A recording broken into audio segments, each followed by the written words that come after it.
Loyal to what? Part 1. Roughly 2 months later, Montano stepped up into the pitch-black enclosure. His eyes failed to adjust even with the bright light of the lowering sun behind him. The darkness of the enclosure failed to penetrate more than a foot inside the small space, but he continued forward with 3 short steps before he found him. Montano could hear Alaron step up into the enclosure as soon as he felt what he was looking for. As Montano maneuvered his way to the proper place in the black, he moved his hand along the man's arm.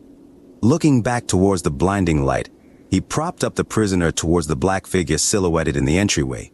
The prisoner's only protest was out of weakness rather than resistance to fate, and Montano couldn't understand why this was happening to the prisoner who didn't have the mental or physical will to defy. Montano heard the jingle of the prisoner's chains as he moved him the few short steps to the entryway, and more of those thoughts plagued his mind before he shoved them violently out of his mind. Even those simple thoughts about the reason for this event were walking the slim border of treason, and that was something that was impossible for Montano to entertain.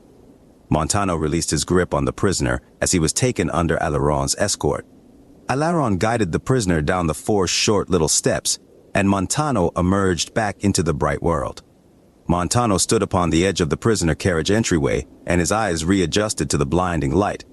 He stood there for no more than a few seconds, seeing his rival escort the prisoner down the last step, and a few steps away, as Montano took a short note of the 2 formations of legionaries surrounding the prisoner carriage. When the steps were completely cleared and Alaron resumed his place beside the prisoner, Montano stepped down off the sealed wagon and resumed his assignment. Montano took his place on the left side of the prisoner, and Alaron briefly glanced at Montano before looking back at the path forward lined with veteran legionaries standing shoulder to shoulder. The duelists heard the metal stairway get dragged away and heard the 2 legionaries behind them clank the prisoner carriage shut before Montano, Alaron, and the legate-turned-prisoner began forward. Montano and Alaron looped their arms under Joshua's chained arms and marched slowly forward. The whole world appeared to be completely silent.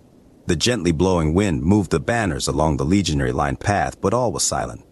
Not even their footsteps made any noise as the dirt beneath them was stepped on. Both men advanced with their old legate, and the duelist's eyes were fixed forward as the legate himself moved along still without protest. Legate Graham was no longer the proud man in crimson and black the 2 had seen many times before. He also didn't resemble the terrifying man occasionally clad in wastelander garb and rodeo jeans they too had seen on occasion. The man between them was a dirty, unshaven mess, a victim of terrible torture in blood-stained slave rags with an unkempt beard and a mess of brown hair atop his head. Alaron and Montano both would not have known this man was their old legatus if they weren't tasked by Lucius and the Praetorian staff for this particular occasion. Knowing this was the day the example was to be set, Alaron and Montano proceeded with their directive, unable to stop studying the hanging head of the legate between them. Their minds full of memories about what this man used to be, the duelists kept their heads forward and passed a few more centuries along the dirt path before the opening was in sight, and the legate lifted his head. Legate Graham had kept his eyes forward since the march began, but he knew the lifting of his head was noticed by his escorts. Getting closer to the opening at the rim of the canyon, Alaron felt the eyes of Graham land on his person.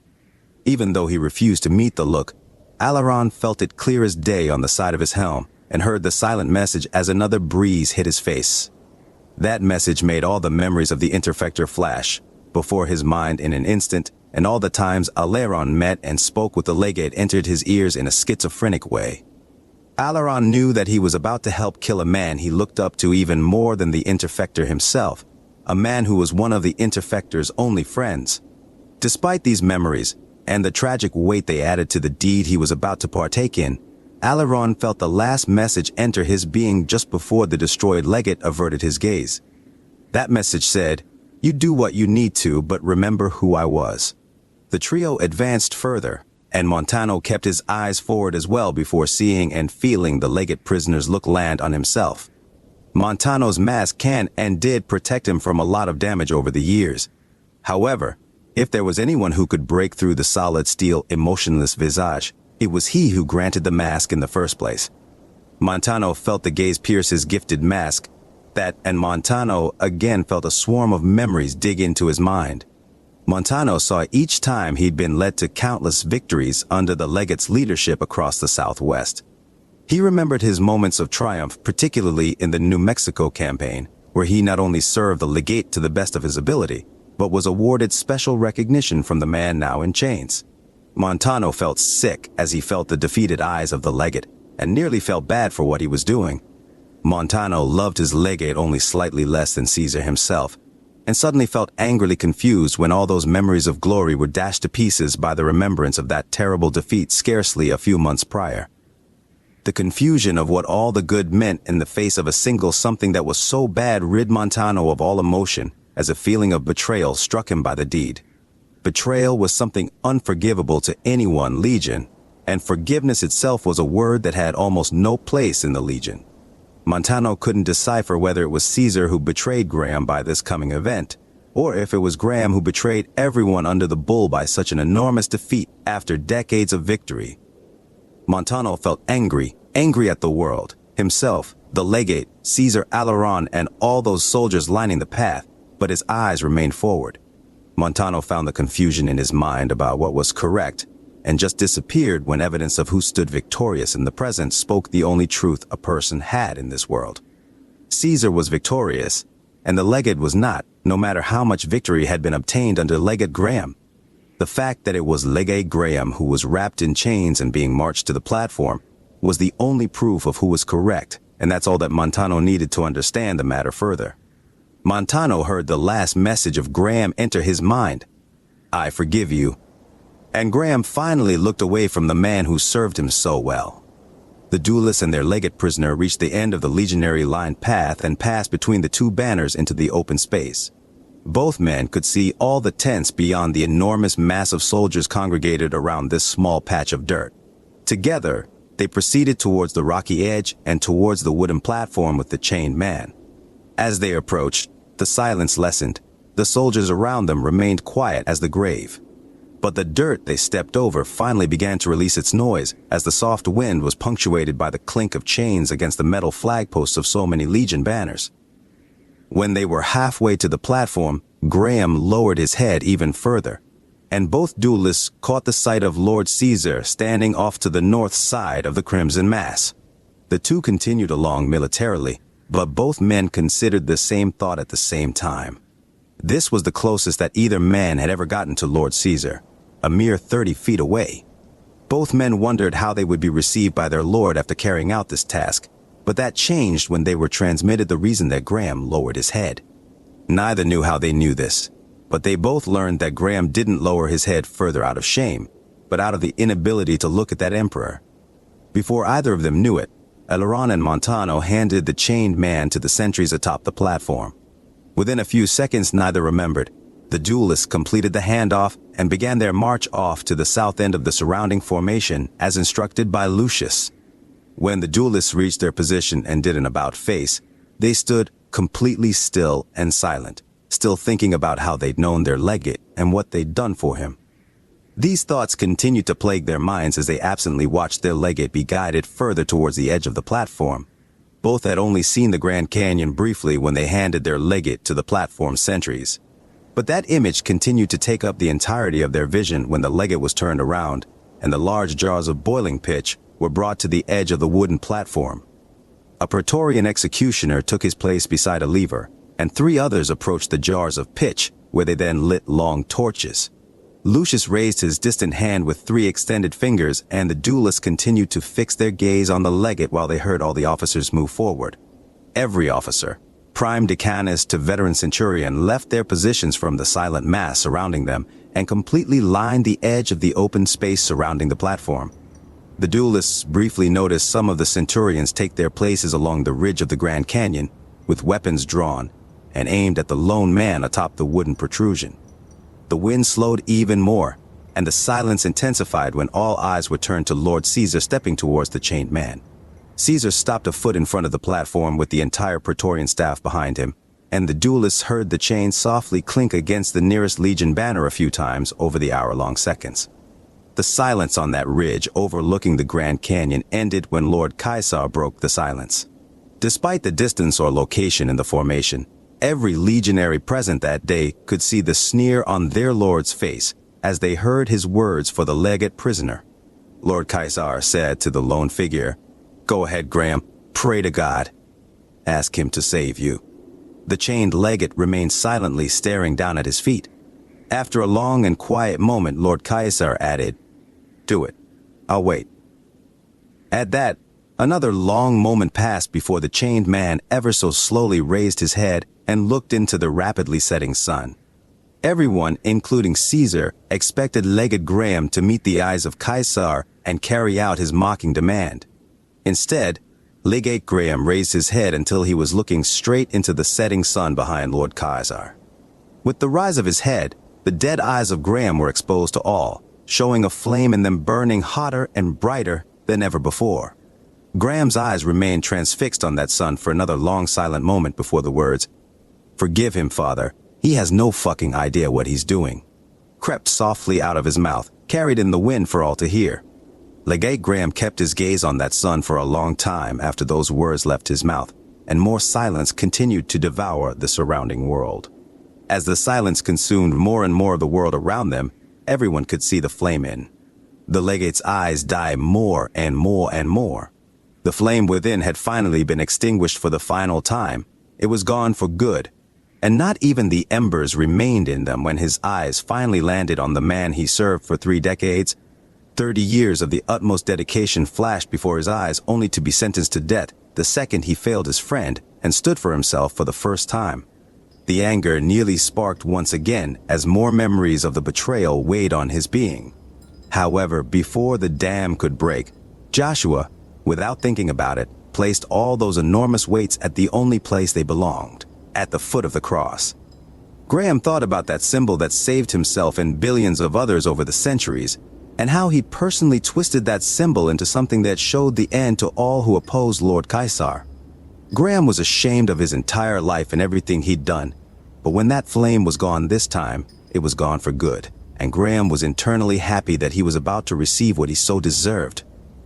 A price he'd pay again and again, since he knew this was a defeat that would only ensure an even greater victory. Caesar was still grinning at having sparked that flame earlier, and felt as though he could reignite it one last time when he saw it finally die as the moments passed. The chains continued to tap softly on the bull banners when Caesar finally raised his arms out and gestured to the sky. I half expected a lightning bolt to strike me, but look at that. Not a cloud in sight. Caesar paused, waiting to see if his words had any more effect on his second, but as it was said, the flame was extinguished for the final time. The fire in Graham's soul was gone for good. He was dead, and he was ready. Caesar continued to meet the black eyes of Graham, and was frustrated about the lack of effect. After another moment of frustrated contemplation, Lord Caesar finally asked, "Anything else?" Graham at last lifted his eyes from the Emperor, from the setting sun, and to something far above the both of them. A lone tear fell from Graham's eye, and a triumphant smile crept across his face when he shut his eyes and spoke straight to that something else. Completely calm, soft, and without the burden of that flame, Graham said, "I'm ready, Lord." The chained man slowly opened his eyes and lowered his head one final time in complete humility. This was not humility before the emperor he failed, the former friend before him, or the wicked mass watching him. It was to the wood he stood upon. It was to the rock around him, the air he breathed, and the water flowing far below in that massive canyon beneath him. It was humility before this planet and its people that would always be saved, despite the darkness of the blackest nights. Graham was completely ready for his death, which had already been a long time coming. Graham felt that fire of wrath leave his soul for good, but knew that matter, either physical or spiritual, is something that cannot be removed, but can only take new form. Graham felt the platform ever so subtly rock as the Praetorians stepped forth with the jars of boiling pitch and flaming torches, knowing that the removal of his inner flame would take a new shape in a new flame around him. A flame that would in turn replace that destructive fire inside with one that encompassed a returned prodigals forever after. All was silent as the Praetorians stopped before him, and there he knew, deep in his heart, that he was to die. As much as he was scared and resigned to his death, he also knew that death was something that had already been conquered by the true Lord of this world. No matter how painful this death would be, it was only the beginning, even for a man who sinned so greatly, but ultimately bowed and repented before the throne of glory like he'd done in his complete resignation. Judgment awaited the legate, but his place in eternity was yet to be decided, for there was still more work to do. Though neither Graham, nor Kaiser, nor Aleron and Montano, or anyone else there knew it, Graham would indeed live on. Being alive in story, reality, or even a strange mix of the two, death was most certainly not the end of someone like Joshua Graham. Although the undeniable truth remained, death still had to come before any resurrection could take place, and Graham did not have long to wait. All Legion eyes watched the legate stay in place as the jars of boiling pitch were cast upon him. The figure remained in place as the burning sludge coated his person and dripped down his head as if it were nothing. His head hung low, and his hands remained chained and motionless, as they hung in front of him even as the skin was burned away. All eyes continued to watch, expecting an agonizing scream at the searing pain that never came. Not more than 5 seconds after the first jar was poured, the long torches ignited the silent legate, and the silence continued as the body was instantly wrapped in flame. The lever was pulled, and the legate immediately fell through the trapdoor, down into the Grand Canyon, and the only sound was the gentle clank of those chains tapping against the metal posts upholding the bull banners.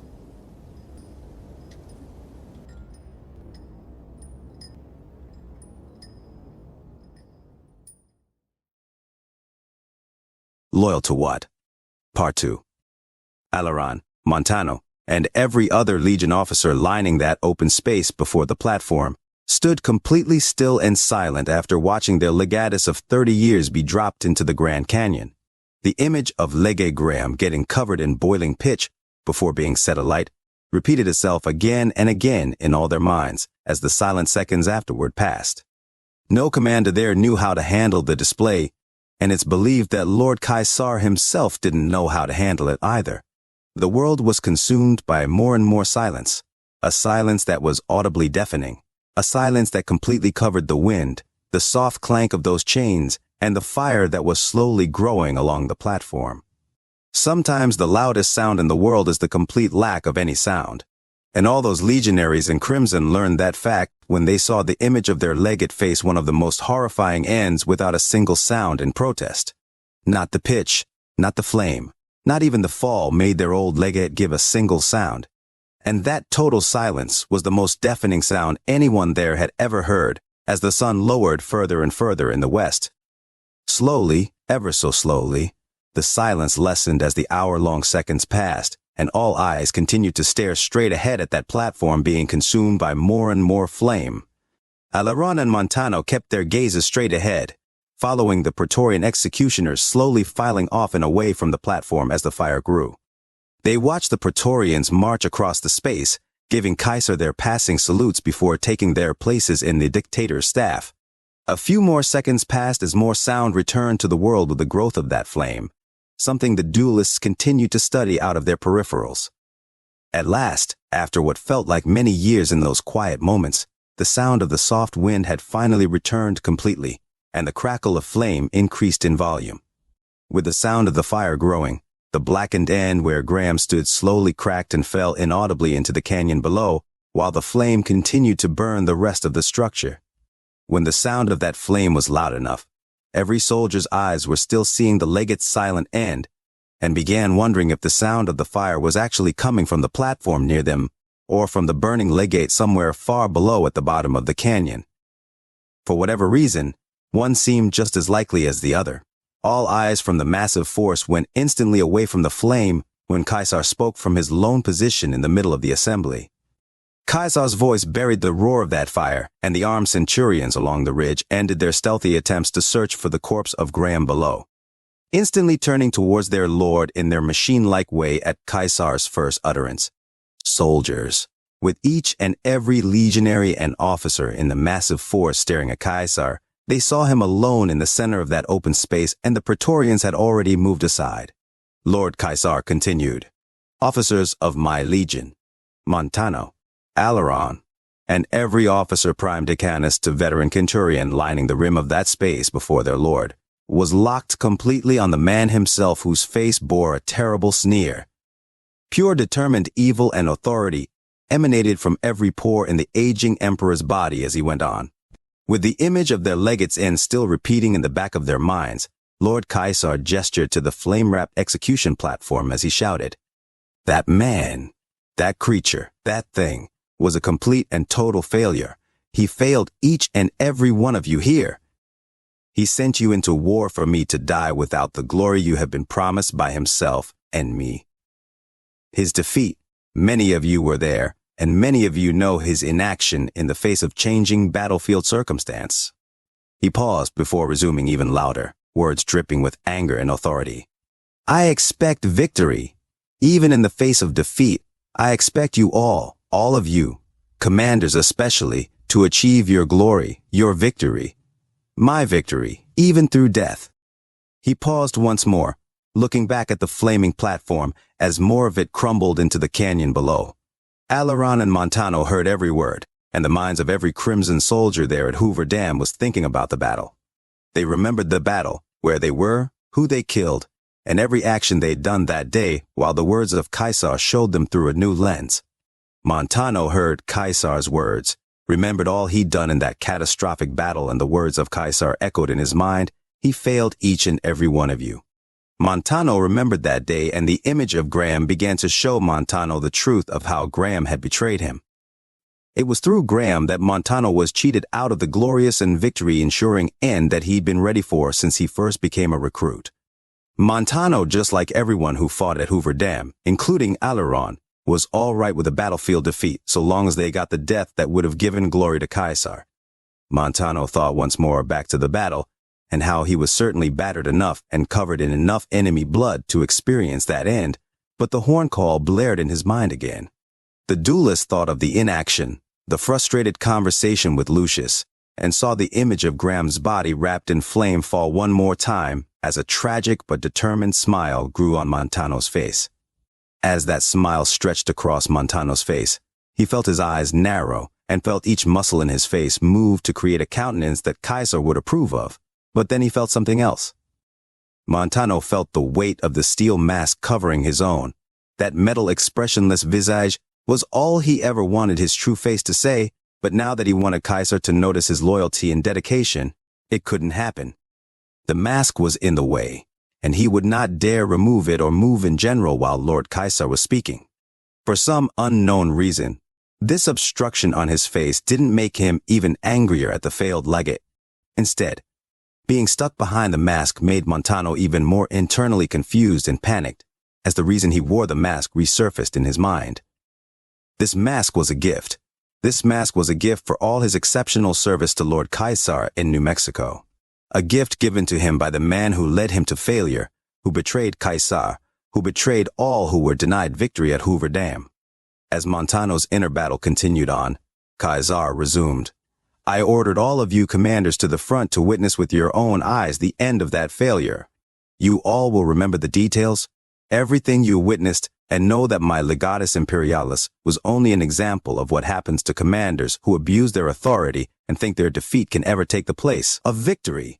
None of you will ever hand me anything that isn't a victory through your blood or the enemy's, and those of you who may be inclined to hand me otherwise will face the same humiliating end as that creature.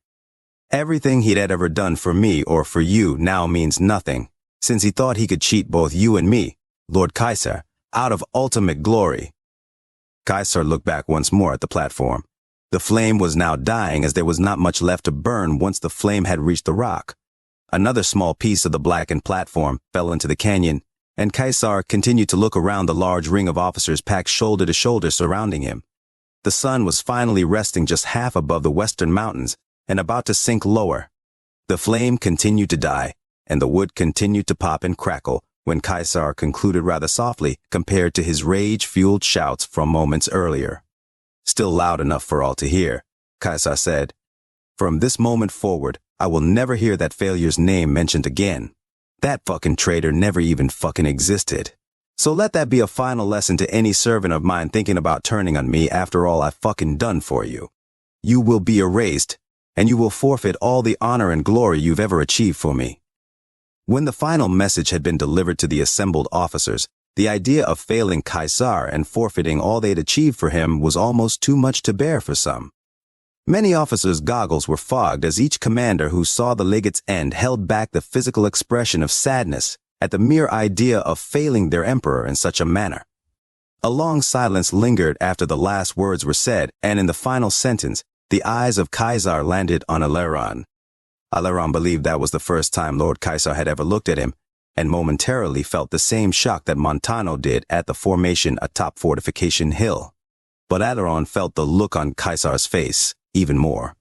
Caesar's face met Aileron's eyes with the strangest expression of overwhelming sadness, rage, hope, hopelessness, authority, weakness, strength, and determination. The look was indecipherable, but Aileron was left alone to think about it when Caesar averted his gaze from him to others around the massive ring before the emperor finally walked towards the Praetorian staff. That was it. Caesar was done, and the Praetorian formation parted down the middle to make way for the emperor's departure without another word given.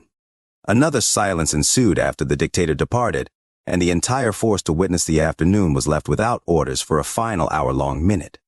As the silence lingered, Aileron thought about all the events at the dam, how he fought, and all the chaos of that day before his mind finally returned to the execution once more.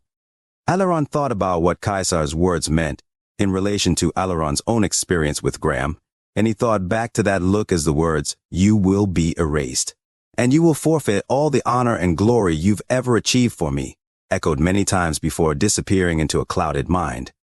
The centurion understood that the words were not directed at him specifically, despite the look, but as that expression continued to linger in his vision. Aileron found that the words were hitting him in a way that wasn't likely experienced by many others there. Aileron felt Graham on his left side almost exactly how he felt walking him to the platform, and Aileron thought about the final order from Lord Caesar about all things related to the legate. He never even fucking existed. Aileron, as well as everyone there, had seen and experienced the erasing of tribes that had betrayed the legion, slaves that had rebelled, and even several commanders that had failed Caesar in some manner or another. But this instance seemed different somehow, not just for Aileron, but for all who witnessed the end of Graham. The idea of forgetting the man who'd led Caesar's forces to so many victories over 30 years seemed impossible to everyone there. Even Caesar, apparently, if his rage was any indication of his internal feelings. As silence went on and on, many tried their absolute best to suppress the memories of the legate who never existed, but each one of them failed Caesar in the accomplishment of this task. For what could be considered the first time ever, Lord Caesar's orders could not erase the memory of someone solely because it was Graham. Even though all of them accepted the new title of traitor for their recently burned commander, the memories lingered. Especially in the mind of Aileron, as he reflected more on the impossibility of forgetting a man like Graham. As Lucius the head Praetorian approached the center of the ring, Aileron saw the world begin to resume its course as he continued to feel that presence from Graham.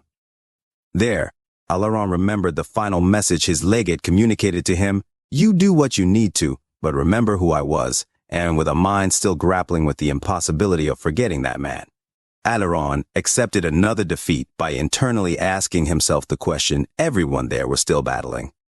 Are these memories a treasonous act? Aileron saw all of the exposed faces of centurions around the ring, minus the few with gifted masks. But he knew all of them would forever continue to attempt victory over the impossible order to forget Graham. This was a battle all of them were eager to attempt till the day they die, all for Caesar.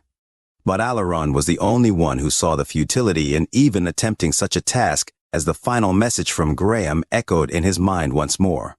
The Praetorian Lucius had reached the center of the ring, and the aging Praetorian stood there for several quiet seconds with a face emblazoned with the same feelings all the masked faces around him couldn't display. Before the Praetorian spoke, Aileron continued to pore over that last message from his burned legate, and Aileron found himself thinking about all he'd done for the Lord Interfector. Aileron would never admit it openly, but he still missed the Interfector terribly, and so the duelist's mind was plagued with images and memories of everything his Lord Interfector had ever done for Caesar. But more importantly, for his friend the legate. As much as Aileron too accepted Caesar's branding of the failed legate, and as much as he felt betrayed by Graham's leadership at Hoover Dam, the memories of what his Lord Interfector and Legate Graham had done for the Legion were deemed too great to forget. Where all the soldiers around Aileron could not forget Graham for the victories he'd won, and the ultimate failure, Aileron alone could not forget the legatus because of who he was to the Interfector. At last, Aileron thought about the conversation he overheard between the two men he subconsciously respected more than Caesar himself, and how neither of them wanted the end they were expecting, but also how they accepted it wholeheartedly for reasons other than Caesar. The puzzle had finally pieced itself together in Aileron's mind, and Aileron saw both men completely resign themselves to their ultimate fates, after lives dedicated almost entirely towards advancing the Legion. Even if Caesar wasn't discussed in the talk between Aileron's greatest heroes, the Legion itself was the unifying entity worth advancing in Aileron's mind. Even if that meant disappearing into a dust cloud at the Divide, or completely accepting a Legion-inspired end without protest. When Aileron finally learned the true orientation of his heart, he saw the look on Caesar's face one last time, and understood it. Still dedicated and true to Caesar, Aileron understood that he himself was far more inclined to follow the example of his fallen heroes and their dedication to the Legion, rather than the man leading it.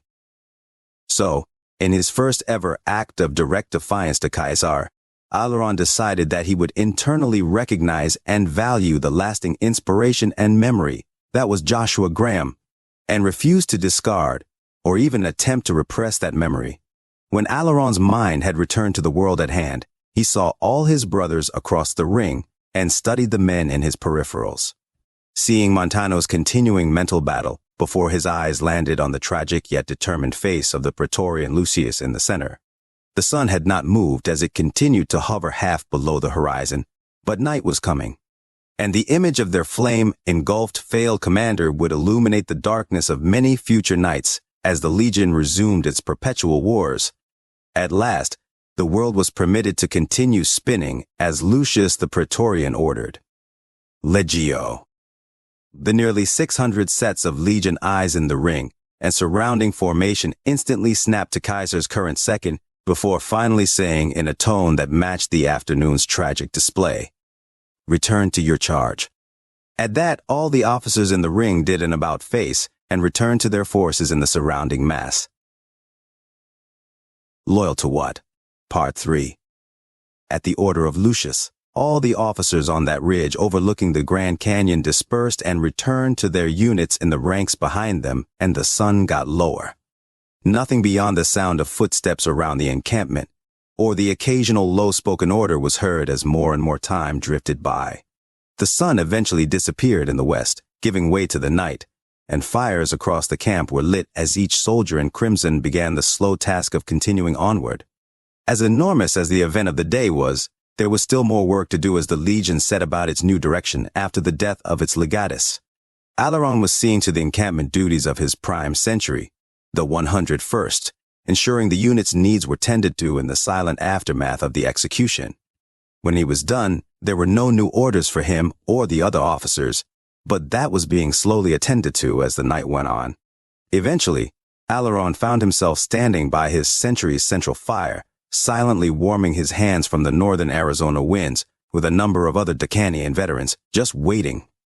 Not a word was spoken around that fire, but the distant voices of other legionaries telling their soldiers where to go, where to stand watch, what supplies to tally, went unheard by Aileron, and the men surrounding that flame. All of their minds were still focused on the death of their legate, as each man stared into that fire, remembering their legate's silence and wondering where it would take the Legion next. Aileron didn't have to wait too long because eventually, Aileron felt a hand on his shoulder. When Aileron turned to see who it was, he saw the face of Lucius, whose face was dim in the flickering flame.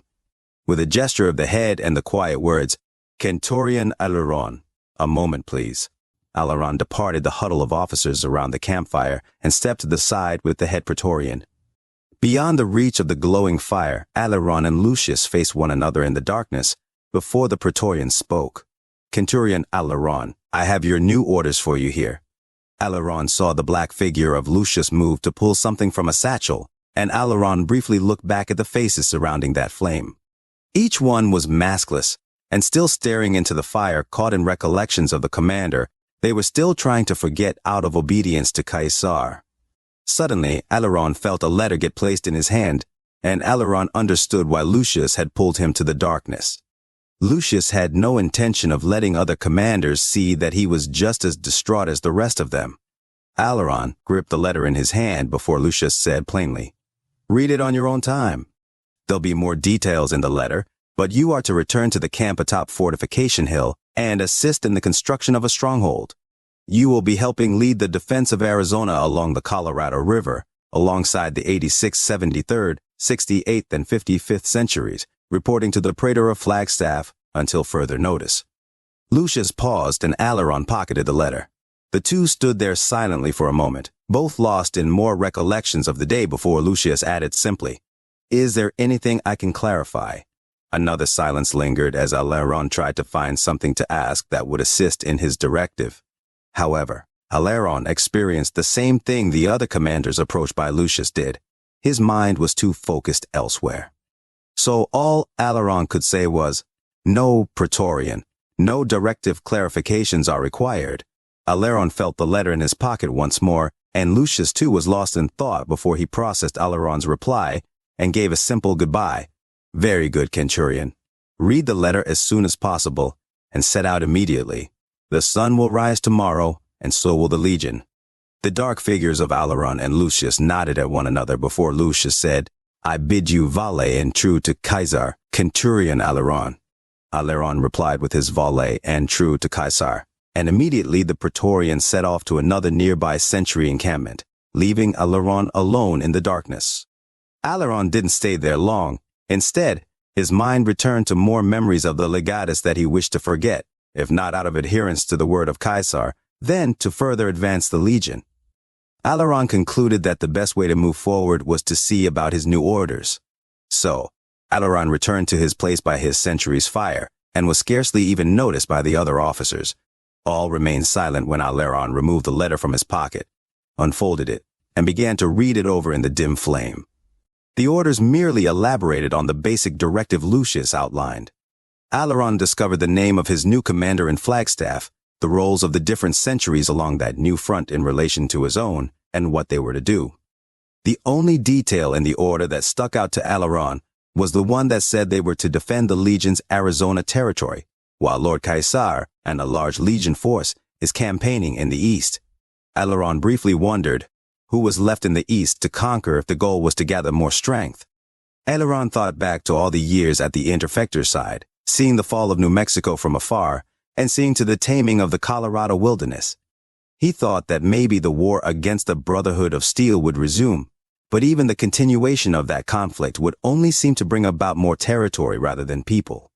So Aileron began to think even more, thinking about the East, and how hard of a campaign that was brought up even more memories of his time at the Interfector side, as well as his last task with the man. Aileron thought about those final days, helping his Primus clear the road for the forces on their way up to Hoover Dam, and Aileron cut his thoughts short before he found himself remembering that battle and the fate of the legatus.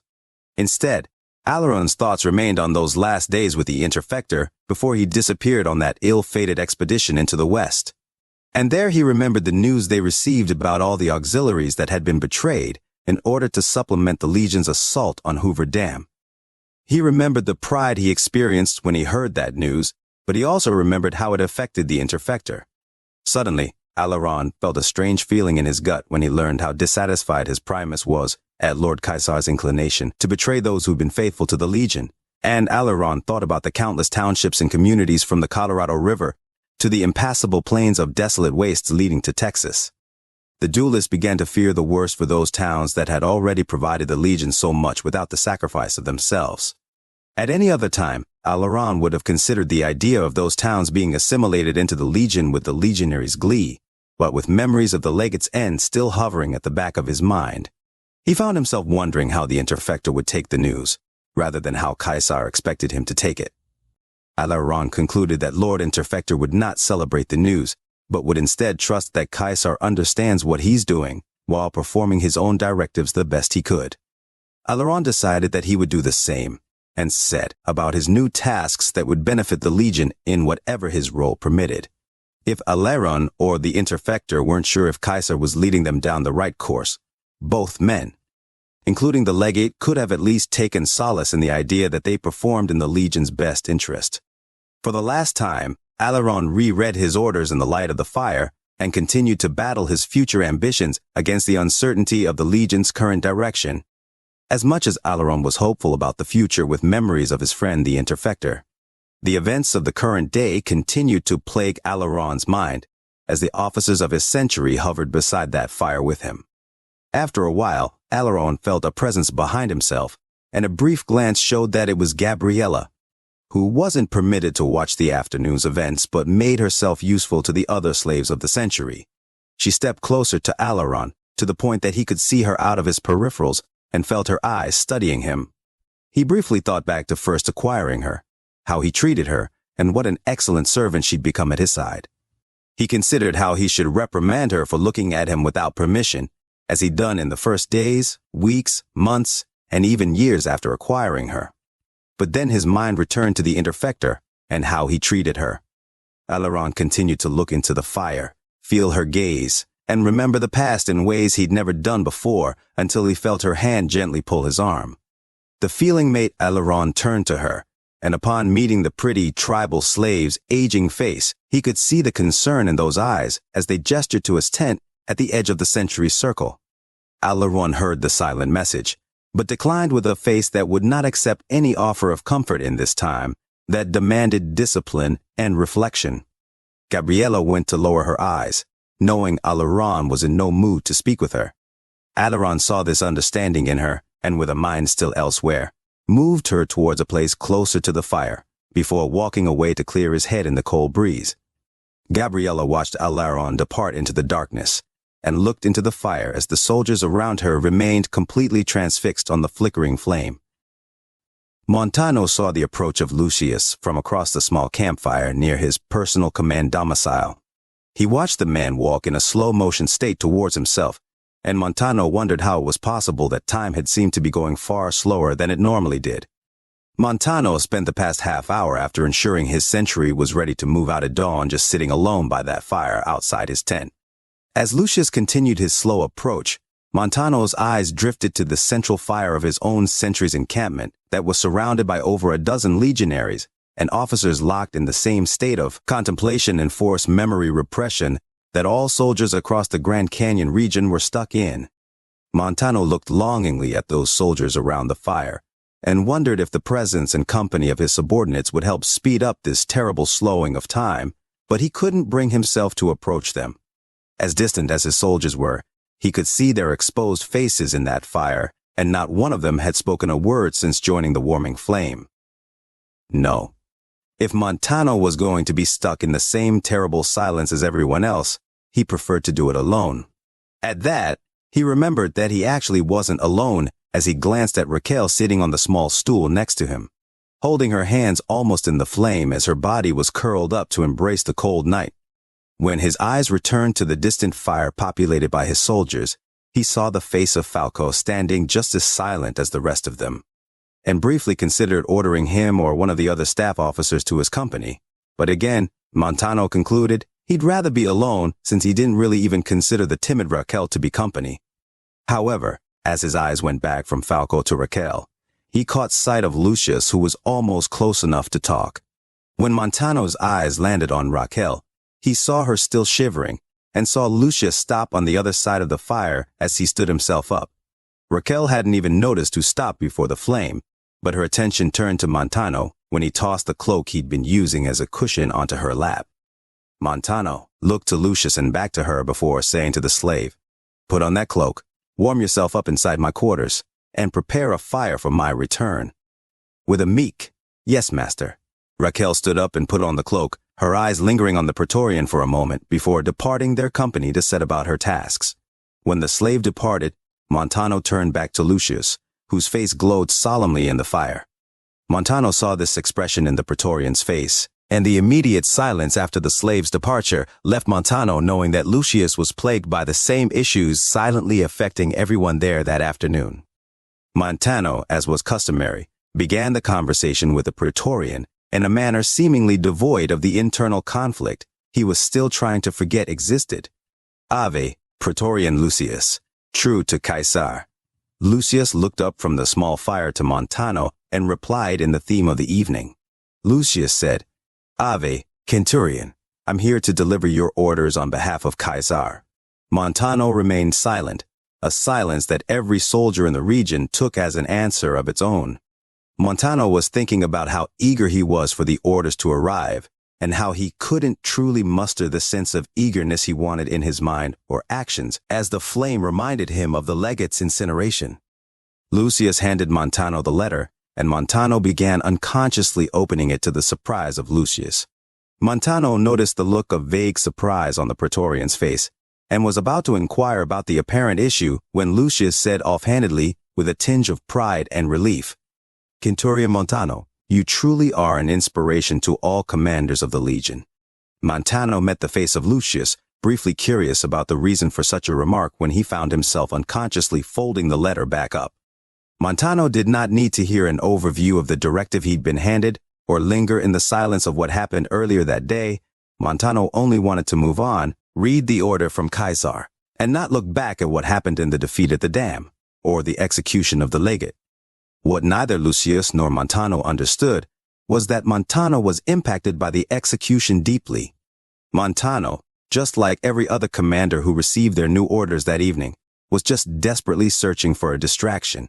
Montano pieced all this together and met Lucius with the words, If Lord Caesar has orders for me, I will see that they are fulfilled completely to his satisfaction. The failure we saw at the dam has been corrected this afternoon, and that's all that is required to advance. Lucius remained silent, hearing Montano's words as the example of service they were, and wishing that more soldiers were ready to charge into the future with blades out like Montano seemingly was.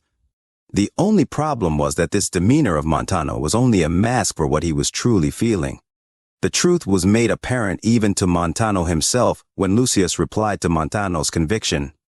Lucius studied the steel mask over the face of Montano, internally admiring the dents, chips, rust, and blood stained into the steel, before meeting the black eyes inside the expressionless metal face and saying, A soldier like you is certainly worthy of such a trophy mask. That lone sentence reminded Montano of what he'd been trying to block out since the immediate silence after the legate's death. The state of Montano would go into an even more confusing spiral, but Montano was momentarily stunned by the word of Lucius as he still managed to croak out, The Praetorian is most generous with his words of honor. At that, Lucius saw Montano as an example of how to handle the events of the day, and departed his company, leaving Montano internally scrambling to piece his world back together at the reminder of the face he wore. In an attempt to put his mind back on a course that would please Lord Caesar and further his conquests, Montano unfolded the orders paper only to see that the orders he'd been given were his worst fears made real. Montano read the orders and saw that his first directive from Lord Caesar in the wake of this execution day was to take a 7-month respite period, 1 month for travel, and 6 months of rest before joining the new front in the east that was currently being established, a front in a land that too was something he wished he didn't have to join. Montano never truly enjoyed respite periods beyond what they could offer him sexually. But Montano didn't consider himself a young man anymore, and didn't contain the sexual animosity he had towards Raquel or Clara anymore. Years of serving on the fronts in countless minor and major campaigns removed this desire from him to a large extent. Montano, especially in recent years, only really looked forward to the next fight. And respite was the last thing he wanted to do in the immediate aftermath of the defeat at the dam, or the execution of that non-existent legate. The idea of being left with his own mind for 7 months before the next action was terrifying to him. He looked forward to these orders being straight into the next battle, but was sorely disappointed by being ordered to a prison of his own mind for 7 months, until being released into the front of a land that only made Montano's current mental conflict even more overwhelming. Yes, after 7 months of restful torture, the order said that Montano was to join the New Mexican campaign. Montano froze when he read the words, and his mind briefly scrambled for his own answers to the reopening of this campaign. New Mexico was tamed years ago, Montano's mind screamed. He read the outline of his duty in that front, and saw that his role was to accompany Lord Caesar and Lanius across territories already under Legion occupation and resume what had started happening months earlier. The harvests of former allies. Montano cared little for the idea of betraying townships and other tribes that escaped the first harvest. In fact, he, like many other Legion commanders, felt this was something that was long overdue. However, when Montano read that his primary duties on this new Eastern Front were largely confined to the territory of Old World New Mexico, Montano was instantly reminded of his war experience in that land years earlier, his exceptional service under the legatus who never existed, and the mask resting on his face. Memories and images of his time under the old legatus bombarded Montano's mind. He had already been forcing 100% of his mental energy into forgetting the old legate at Caesar's order, something proving difficult enough throughout the evening and night, without any additional pressure. Now, though, after knowing he would be stuck in his mind for 7 months only to return to a front that he'd already helped win for that dead legatus, the idea of forgetting the legate was a completely unwinnable battle in Montano's mind. There at that fire outside his tent, sitting all alone, Montano panicked internally, in a way that he'd never experienced before. More memories of his pride towards the legate shot through his mind, and he couldn't help but recall in detail all the battles he'd fought in New Mexico under the legate's command. His mind flashed through the defeat at the dam, all that failure, all that humiliation, and then all that honor, victory, and glory, brought by the legate's 30 years of leading the Legion to astounding success. Montano tried to focus on the catastrophe at the dam. Montano watched the image of the legate's death play in his mind again and again, and desperately wanted to fulfill Caesar's demand by hating that failed legate and forgetting his existence, but Montano couldn't. No matter how he tried to focus his mind on the accomplishment of Caesar's word, Montano always found himself staring up at the legate from his knee on that little cliff overlooking Las Cruces. Montano saw the man in detail, the proud authoritative man of legend who built the Legion to Caesar's demand, looking down at him while those 3 men decorated the crosses behind him. The duelist smiled absently, remembering how young he was all those years earlier, and how proud he was to be recognized by the legate for all his hard work for Lord Caesar. Montano could not forget the legate. The task was impossible, and the memory of what his recognition resulted in was still attached to his face in the most defiant manner possible. Montano caught hold of himself, shook the treasonous memories from his mind as forcibly as possible, and ripped that reminder of Caesar's non-existent prior legate off his face. Holding the mask in his hands, he stared at it one more time, remembering all the pride that mask had given him over the years. And the image of the legate's death went through his mind one more time, as he heard the orders from Caesar beyond the crackle of flame. Montano gulped as a last goodbye to the memories and trophies from that commander who led him to humiliation and set it down on a nearby crate as he stormed into his tent. When the man entered the tent, he saw that Raquel had done as he instructed. But Montano had no further orders for her as he grabbed a blacksmith's hammer off his small desk and exited the tent without another word. Stepping back outside, Montano held the mask in place on the crate and began to smash and dent it into destruction by the dim flame. Montano felt the eyes from his soldiers turn to the noise only to immediately turn back to their respective mental battles as the mask was broken and dented by each blow of the hammer. He watched the dull golden lining and steel rivets along the deadened steel face chip and fly away with one hit after another, recalling how ornate and pristine it was when he first got it. Before he could recall the day and circumstances in which he first saw the gifted mask, a final blow of the hammer interrupted his thoughts when the dented and destroyed mask broke down the middle. At that, the hammer hovered over Montano's head, and he saw that all the work he could do was done. For a moment, Montano was frozen, happy to have done what he did, but the mask was still in his sight, and he realized that had to change before even more memories of the legate could surface. Taking the 2 pieces of the mask in hand, Montano stepped towards his small fire and looked into the flame and felt the destroyed gift in his hand, knowing what to do. Montano, ready to completely remove any reminder of the legate who failed at the dam and led him to victory in New Mexico, gently propped his arm back to toss it into the flame forever when he heard a voice near him say in a low tone, "Stop!" Montano froze before he could finish removing the reminder and turned towards the sound of that voice. Out of the darkness, he watched a centurion emerge and step up to the fire. Montano didn't recognize the voice at first, but when the centurion entered the dim light of the fire, Montano simply didn't know what to think as Aileron took his place on the other side of the glow. Aileron averted his eyes from Montano, who watched his approach towards the fire between them, and Montano adjusted his grip on the mask. As Aileron warmed his hands in Montano's personal flame, Montano was still stuck in a perplexed state until Aileron's eyes returned to Montano's across the fire.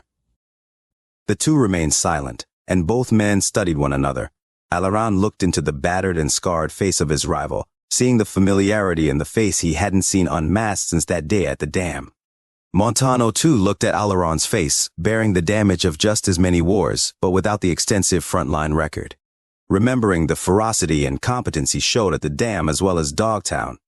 Underneath all the scars of war and damage from years of service to the Legion, the two exposed faces could see the continuing internal struggle emblazoned on one another's minds. After a long moment in the silence, Aileron finally mustered enough energy to speak first. In a voice devoid of any judgment, authority, or condemnation, in a voice that couldn't assert anything other than a strange, curious defeat, Aileron asked Montano, "Why were you destroying that mask, Montano?" Montano couldn't understand the question, Aileron's business in the affair, or the tone he asked it in. But Montano too could only reply in that tone characteristic of the ongoing mental defeat of every Crimson soldier this night. "This mask is a reminder of the creature that failed Lord Caesar, Aileron. You should depart from me and tend to your own sentry this night." Montano unconsciously found himself holding the mask pieces closer to himself, almost in a protective state. He had to stop himself when he realized this, and went to toss it into the flame again when something else stopped him. Not Aileron's words, but Aileron's actions. Aileron took the word and suggestion of Montano, nodded, and after a quiet brief moment, turned away from the fire. The fact that Aileron accepted Montano's instruction without hostility or some procedural directive made Montano continue to linger in place and look back down at the broken mask fragments in his hand. Aileron truly did intend to leave Montano to his own decisions, but upon turning to leave his company, Aileron felt his rival freeze. Aileron completely understood what was going through Montano's mind in relation to the mask, and the only difference between the two was the fact that one of them believed that forgetting Graham was possible.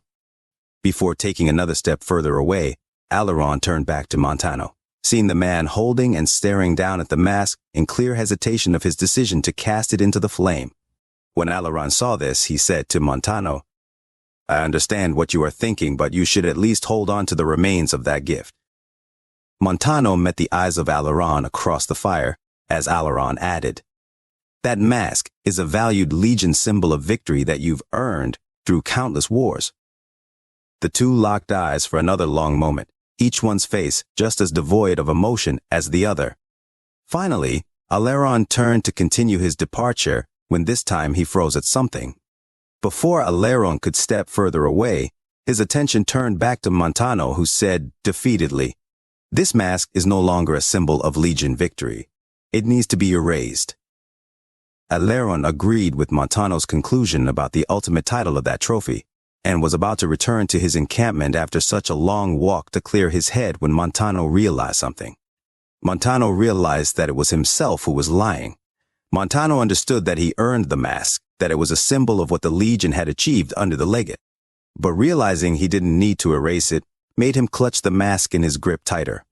As Montano felt his fingers curl around and begin bleeding against the sharp fragments, he relished in the distracting pain, and his anger grew and grew at what he'd done. He had no desire to destroy the mask he was so proud of, but the more blood that ran between his fingers, the more he remembered that it had to be done in order to carry out Caesar's orders to forget.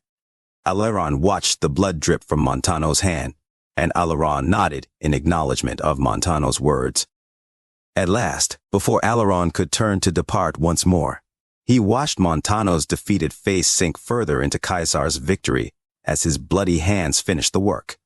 Montano tossed the mask onto the fire, and Aileron said, "I hope you earn another symbol of Caesar's victory, Montano. I bid you valet." As much as Aileron intended to turn and walk away, there was something inside of him that prevented his doing so. Adleron's attention diverted towards the steel mask resting atop the burning stack of logs. Clearly the steel face would survive the heat of a small campfire, but both men looked at it turn even more blackened as the fire burned around it. The decision to toss the mask in the fire was accepted by both men, both seeing it as a necessary symbol of carrying out Caesar's instruction. But as the two watched the mask fragments survive and endure the surrounding flame, their minds immediately returned to the image of their legate. Each duelist watched that broken, expressionless face become more and more black in the middle of the fire, and remembered all the times that a legion flame had erased a person, tribe, or nation, and how their legate, even after that day, was continuing to survive such an inferno, even if it was just in memory. Montano had expertly carried out Caesar's orders, but even in doing so, the memory would endure.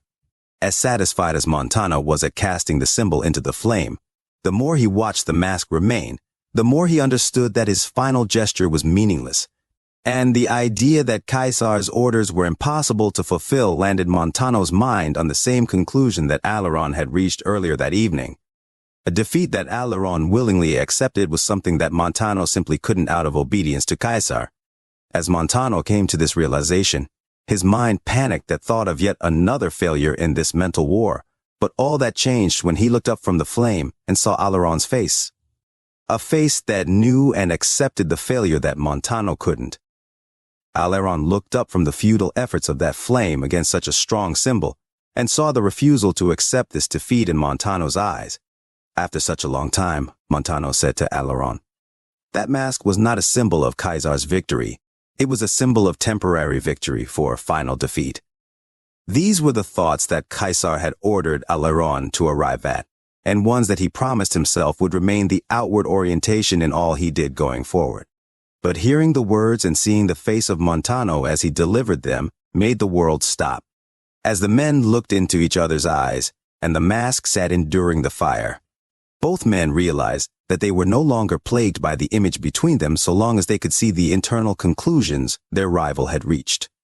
True to his outward conviction, but unable to reconcile that with his inward position, Aileron, after a moment of silence, said, "I don't believe you should have destroyed it, but I understand why you did." Aileron paused, and neither man looked from the other before he added, "Today has been overwhelming enough." Montano briefly looked back into the flame, seeing that mask covered in the black of the surrounding inferno, but then returned to the eyes of his rival, as those last words echoed in his mind. The more he stared at Aileron, and the more those words about the day repeated, the less he found himself thinking about the event so much as the apparent orientation of his rival. Montano was not alone in this moment, for Aileron too found himself thinking less about the internal conflict or burning symbol before him, and more about the eyes of the other duelist. The more silence that passed in this moment, the more they were able to channel their focus away from what was truly bothering them and towards a desperately needed means of remaining true to Caesar as well as the Legion. The two men were more Legion and true to Caesar than anyone under Caesar or Lucius there at that massive encampment lining the ridge of the Grand Canyon. And the spark of a recruit that had learned what was required of them began to burn hotter and brighter than it had in a long time. The recruit learns to forget what the Legion, what Caesar did to their family, tribe, wife, children, chief, and loved ones by charging into the thunder of guns, smashing into the ranks of the enemy, by breathing in the smoke of battle between the sprays of blood, by slaughtering their new enemy in front for the glory of that banner or that emperor behind them.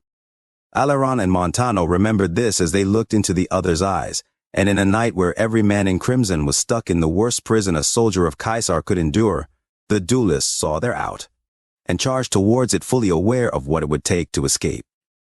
Today has not been overwhelming, Aileron.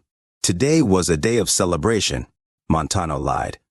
A scowl of battlefield determination grew across the exposed faces of each man as Aileron lied, "I agree, the traitor got what he deserved." Another pause ensued as they internally strapped on their armor and heard the war drums in their minds. Montano replied as both intentionally poured gasoline on the flames in their minds. "Clearly you had some form of issue with my adherence to Caesar's directive." No protest to Montano's accusation crossed Aileron's mind. Instead, Alaron eagerly waited to lurch towards the bait before him, praying the hook that bait was attached to would be serrated and painful.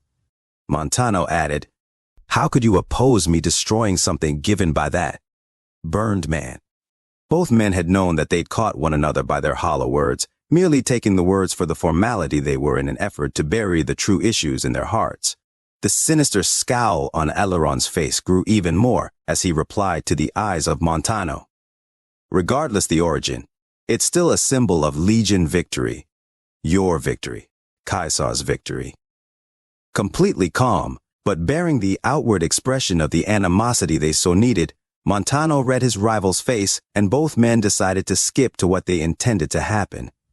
In a voice just as calm as the silence after the burning of the legate they both so loved, Montano accused Alaron of the orientation of Montano's own heart when he said, "You don't think you can ever forget that traitor, do you, Alaron?"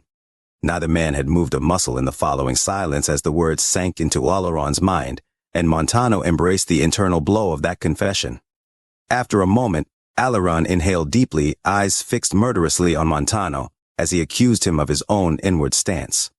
"And you really cared for the burned man, or else you wouldn't have gone to the trouble over that mask." Both men held the other's position. The two were one and the same. Montano could never forget the legate, for he really did love serving under and fighting for him despite his defeat at the dam. Alaron too could not forget the legate, for he knew the man as someone exceptionally important to the commander, mentor, and friend he so loved. Something that couldn't change in either man's heart even at the order of Caesar. Where both knew the impossibility of forgetting Graham, only one fully intended to even try to remain true to Caesar's directive. Either way, the men knew that regardless of their true disposition towards the legate, the only direction the Legion or Caesar moved was towards the next battle, and the two were already looking at the enemy. The two remained locked in place, staring at one another and ready for war, not even noticing when a stranger had stepped up to them. Veteran Decanus Falco had decided to approach his commander when he saw him discussing something with the centurion opposite the flame with a face he'd only seen before a charge. Falco took his place next to his centurion's fire and considered inquiring about the issue, but he felt the tensity radiating into the area around the two before even reaching the flame. Upon reaching his place next to the fire and realizing that neither centurion had moved a muscle, Falco didn't need to see who his commander was facing on the opposite side of the fire. Falco stood silently looking at Montano and Alaron for a few seconds before his attention was turned to the fire and what was sitting in it. At the image of that gifted mask sitting blackened in the flame, Falco briefly wished he hadn't approached his centurion, but was also thankful for the distraction it caused as memories of the afternoon began to resurface. Before Falco's mind could revert once more back to the years in soldiers' school for boys, where he'd been taught to venerate the burned man, Montano, without looking at him, said to Falco, "Follow us." Falco had seen his centurion of 7 years fight with his rival a few times, and knew that this was what was going to happen as he followed the two east and away from Montano's 32nd century encampment. Without protest, Falco marched silently behind the two duelists down a rocky path along the edge of the Grand Canyon, straight to a hidden little clearing on a lower part of the ridge, less than a decent stone's throw from the nearest guard post for the 32nd's perimeter. Falco surveyed the small open protrusion of rock and brush, briefly wondering how the two had known this little hideaway existed when his attention was diverted to the east overlooking such an enormous marvel of nature. Falco looked out over the enormity of the canyon, seeing the thing in full clarity beneath a full moon, hearing the soft breeze rustle the bushes below the sound of the two duelists stripping their armor. The Decanus began thinking about how neither centurion made a sound this night, recalling the previous conflicts he witnessed, and how there was usually some preparatory talk, basic rules of engagement, etc., but not this time. Falco continued to look out over the canyon, and came to the strange discovery that neither man wanted to do this, they just had to. The silence of the entire night, and silence of the walk to this engagement showed him that there was no drive for this fight. It was just something that men of the Legion did when the alternative was despair. Upon seeing this, Falco understood the source of this silent fight to move forward, and began glancing into the depths of the canyon. A futile effort to find a smoking black carcass impossible to see even in the moonlit world. Before too long, Falco's attention was diverted back to his commander who stood opposite his rival on that open rocky space. The two men were without armor, standing with blades drawn, and statue-like before Montano's head, slowly turned to his most trusted Deconis. Upon meeting his commander's eyes, Montano said the words, "Falco, make the call," in a voice devoid of any animosity or emotion whatsoever. The head of Montano slowly creaked back to the centurion before him, and with the moon high above, Falco said softly into the breeze, "Fight." Falco watched the two's blades clash in an instant, and although the two fought ferociously, he noticed that neither man's face had changed from its expressionless state, devoid of life. Falco briefly believed that his commander was wearing his signature mask, but remembered where it was in the fire. With each smashing of steel against steel, the two grappled with one another as the slow seconds turned into a minute. Neither man let up, with each swing being just as vicious as the last. Aileron had taken Montano to the ground, only for Montano to do likewise after regaining his ground as more seconds passed, and each one landed more blows on the other. 2 minutes in, Montano stood with his crimson tunic in tatters, and Falco couldn't determine if the redness of his commander's garb was due to its color, or if to the blood that continually dripped onto the rock. Aileron was in no better state, for his arms were already carved beyond belief. A dark stain grew on his left side, and his face was blackened and bruised enough to blend into the rock around him. Regardless of their condition after 2 minutes in, the two showed zero signs of exhaustion. Their faces remained in a deadened state despite the new wounds, and the loud clash of steel continued ceaselessly. Neither man had let out one grunt, shout, or laugh at the pain, and not even the wind made a sound as the clashing blades slowly faded into the night's silence as the seconds went on and on and on. There were no thoughts in either duelist's mind as they fought. Neither man thought of the legate, the defeat at the dam, Caesar, the legion, or what their futures entailed. Their minds were completely focused on the next action they'd take to preserve themselves or end the threat in front, while the silence between them stemmed from only memories that hovered like transparent ghosts in the background of their present focus. Minds seemingly blank, Aileron's vision showed his friend the interfector between blows from Montano and the image of the bull he fought for. Montano could see all those triumphs and victories, and all the times he stood victorious over a field of corpses after each time he countered Aileron's blade, only increasing the savagery of his attacks when the image of Caesar began to overshadow the image of Graham. Nearing 3 minutes in, and the two did not let up a single bit while their blades became blunter and blunter. However, not even that prevented the blood from spraying or their minds from truly forgetting the memories that sat waiting for this conflict to end. Falco watched the fight continue on, but was surprised when he discovered sounds slowly returning to the world. Falco eventually started hearing the clash of steel again, then the shuffle of the duelist's boots in the dirt and rock. Then the winds returned with the sound of crickets chirping in the night, and Falco looked up to the ridge above, seeing it lined with over 24 masked men silently watching the fight below. Upon seeing this, Falco's mind went even more blank as his eyes went back to the duelists. After a tremendous flash of sparks between the two's colliding blades, Aileron had smashed his leg into Montano's, sending Montano to the ground. Montano could not see the audience above through the dust created by their conflict, but in an instant, Montano had twisted his legs around Aileron's, sending Aileron to the ground as well. Aileron accepted the fall, narrowly missing Montano's head with his blade. Montano felt Aileron's blade slap the rock beside his head, tasted the dust in his bloody mouth, and threw himself on top of Aileron before he could regain his blade. Aileron embraced each blow to his face from Montano's elbow, fist, and blade handle as he felt his nose break, his lips tear open, and the blood pool flow coldly down his face in the night air. Despite this, Aileron did not make it easy for Montano, as Aileron continued to carve away at Montano's abdomen with his partially pinned arm. The two's silent and violent battle went on as the dust began to settle until finally, the dust exposed the savage climax of the engagement to the audience above. As nearly dead as the two were, Montano remained on top of Aileron in the position of victory. In one silent moment, the two locked eyes through the blood streaming down both of their faces, and Montano managed to find himself holding his blade above his head.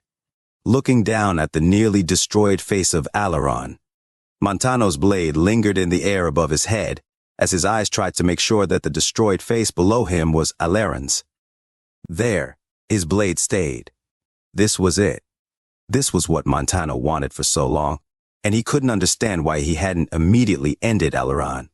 This moment wasn't but a couple seconds, but a million thoughts went through Montano's mind as he stared into Alaron's face, and for some reason, Montano couldn't seem to convince himself it was Alaron beneath him. Alaron looked through his one good eye, still partially sealed by crusted blood, at the equally mangled face above him, and finally uncurled his fingers around the grip of his blade he'd lodged partially into Montano's abdomen. Alaron knew that Montano had won. Montano had earned it, and if Alaron wanted anything in this world, it was to go out like his Lord Interfector, for the Legion, and regardless of recognition for all he'd done to advance it. If that meant his death at the hands of his rival, Alaron was all right with that. Alaron looked through his blurry vision at the state of Montano's unrecognizable face, and to the blade hovering above before growing a smile at the sight of all those masked witnesses on the ridge above. In only a few seconds that felt like hours, Alaron came to the realization that his end was here and now, and it was just how he wanted it. Feeling that smile grow even wider across his face, Alaron knew he put up a tremendous fight as he looked one last time into Montano's face and coughed through the blood running down his throat. "Do it, Montano." The blood-soaked words brought Montano back to reality, hearing that they were Alaron's words, as mangled as those words were. Montano heard the directive and saw the image of Graham fall into the canyon flash through his mind, remembering the impossibility of forgetting Graham should at least be attempted in order to be true to Caesar. As much as Montano despised Alaron, he saw Alaron standing on that platform now wrapped in flame, and admired Alaron's submission to his end with his whole heart. Montano admired Alaron in this moment without any remorse for the first time ever, and was ready to carry out this act and move forward as the image of Caesar reigned unquestionably victorious in his mind. Montano nodded wordlessly at Alaron's command, and raised his blade even higher. Just as he moved to slam his blade into Alaron's skull, Montano was frozen in place by the distant words, "Halt right there." Montano looked up from Alaron and saw the Praetorian Lucius walking down the rocky trail with 4 other guardsmen through his battered vision. Montano saw this, and though neither duelists were ashamed of what they were caught doing, Montano's heart stopped. He turned to Falco, who hadn't moved since giving the starting command, and then to the ridge above where he saw all those masked men looking down at him. The second he looked back to Lucius, he felt 2 sets of strong arms pull him off of Alaron and watched the 2 other guardsmen pick up the barely alive body of Alaron. Alaron was surprised he wasn't dead, but was too beaten to express it or even protest what should have been his end. Montano felt himself smile when he felt the blade leave his grip and get pinned to the wall by the 2 guardsmen. Montano even laughed when he felt Alaron's blade get yanked out of his side, and as he awaited the jingle of shackles, he found himself thinking, "I wouldn't mind dying on a cross with that guy on the one next to me." Montano slumped into submission at the arms detaining him, but was surprised when the shackles never came, and instead felt his side getting wrapped. Too weak to protest, Alaron also found himself being held up only by those guardsmen as his injuries were attended to. Alaron struggled desperately for consciousness, only seeing a glimpse of Lucius before muttering to himself, "Should have let him." Montano, as angry as he was that he was being treated, rather than immediately marched to a cross, felt a strange sense of victory as he was walked past Alaron. As Montano passed Alaron, who was already more unconscious than conscious, Montano said to him, "I won a Rome, fight well, century. Remember that, ha!" Having already lost more blood than most men could survive losing, Montano was delirious as could be, but the sensation of knowing he was about to kill Alaron made him bat the hands of those guardsmen away as Falco joined his commander's side. Lucius, who remained silently watching the 2, saw Montano triumphantly stumble closer towards him before the scowl on Lucius's face ordered the 4 guardsmen, "See that these 2 get to where they're needed. If this knight prevents them from carrying out their orders, kill them." Looking to the soldiers along the ridge, Lucius barked, "Return to your station, legionaries. Tomorrow, Lord Caesar will rise." The legionaries departed. Montano stumbled 10 feet up the trail before collapsing. and Aileron was carried back to his sentry's encampment by the guardsmen, while Falco and the others proceeded to do the same for the now unconscious Montano. As the scene cleared, Lucius watched the two duelists disappear over the ridge with their escorts and looked into the Grand Canyon. There he stood, thinking about the horrific feud between two of the most senior battlefield centurions in the Legion before saying to the winds, "I can't believe that story was real." That story was real in the Legion's ranks, and the next morning would prove that almost all Legion stories have a similar theme. The Hydebark monster would die, and continue on to become the monster of the East. Liga Graham would die and live on as the Burned Man. Some even say that the Interfector of Phoenix didn't die in the Divide, but survived to inhabit an eternal hell in the Divide's depths. Then there's the story of the duelists. Although the story of the duelists was over in the Legion ranks with Montano's victory described above, the morning would come, and the two would live on.